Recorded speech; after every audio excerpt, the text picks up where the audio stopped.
disons, de 8 ans ou d'une vieille femme de 90 ans, même tout cela n'est pas tellement important. Mais ce qui m'importe, c'est surtout comment vais-je raconter cette histoire. Donc une sorte de structure dont j'ai besoin, et dont j'ai besoin quand je commence le roman. Et en même temps, j'ai besoin d'une métaphore. Mes romans sont presque tous basés sur une métaphore assez complexe. Hein, comme de Varkensput, donc le puits à cochon. Le puits à cochon. Puits à cochon. Évidemment, c'est un récit qui est arrivé. Mon père, quand il était jeune homme, a tâché de récupérer un cochon qui était tombé dans un puits. Et dans mon récit, dans mon roman, il y a un accident, évidemment, mais ce puits devient une métaphore de la guerre, de tout ce qui arrive à la guerre. Il y a tout un réseau de ramifications, d'autres, enfin, un réseau de métaphores secondaires qui vient se nouer, se relier. J'ai besoin d'une métaphore assez complexe, avec d'autres métaphores, et comme ça, et les personnages jouent un rôle là-dedans.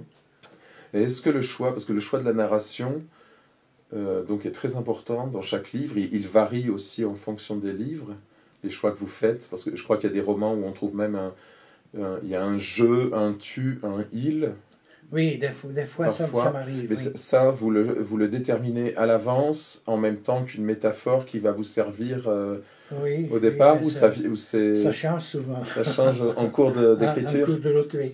Oui, mais vous voulez dire sans doute le roman de Levensreis van een man. Oui. Donc, c'est je tâche de recréer l'aîné de Virgile. De Virgile, oui. Vous avez... Et là, il y a donc, Virgile est raconté par non, je m'excuse. Virgile a raconté le récit d'Aîné en 12 livres. Mon roman est fait en 12 chapitres. Et chaque chapitre est raconté dans 3 personnages. Donc le je, donc il souffre dans son corps, donc j'ai mal, je souffre. Le personnage tu, c'est en quelque sorte Aîné qui se regarde dans le miroir et dit, toi, tu t'es trompé dans ta vie. Tu as fait les mauvais choix. Les mauvais choix. Donc il a choisi le pouvoir, aussi l'abus de pouvoir, et il avait dû choisir l'amour. Donc avec Didon de... Il aurait dû choisir, en effet, oui. Et il y a aussi en troisième lieu donc, le personnage Il. Et là, c'est presque épique. Il raconte tout ce qu'il est arrivé. Enfin, je raconte tout ce qui est arrivé en route. Et ainsi... mais il y a toujours des choses pareilles chez moi, des trucs comme ça, oui. Et là, si vous pouvez préciser, dans le cas de ce roman, donc de cette réécriture de l'Énéide, votre objectif, le choix de justement ce je, ce tu et ce il, c'était pour souligner en fait, en dehors de disons de l'usage que vous en avez fait au niveau de la narration, oui. Il y a bien entendu aussi une signification plus profonde. Oui, oui. C'est ce livre est en quelque sorte une synthèse de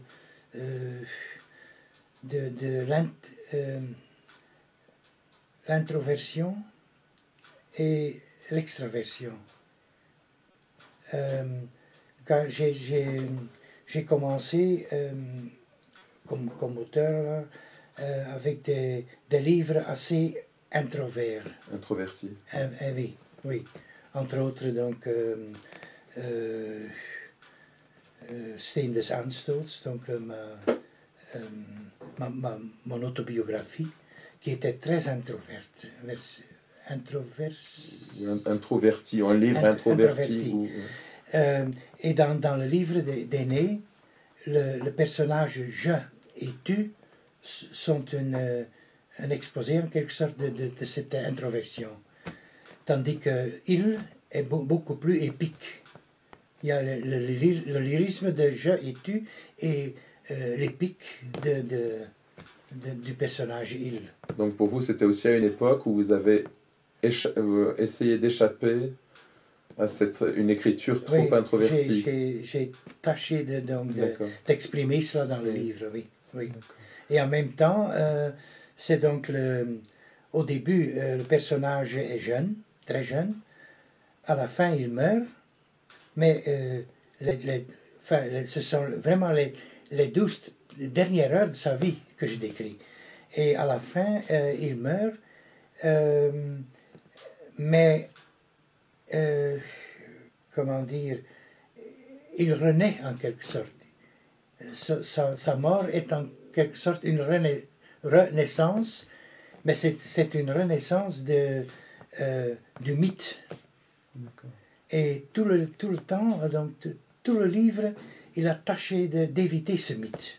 Donc il veut la vérité, et lorsqu'il meurt, tout ce qui reste de lui, c'est le mythe d'Aîné. C'est surtout ça que j'ai voulu exprimer dans le livre. Oui, mais aussi avec l'idée, parce que je crois que le livre se termine, ou un des derniers mots du livre, ou le dernier mot, c'est le mot liberté, je crois. Oui. Et donc, j'ai peut-être mal lu, mais j'ai imaginé qu'il y avait peut-être aussi... Aîné, la dernière phrase est « Aîné meurt ».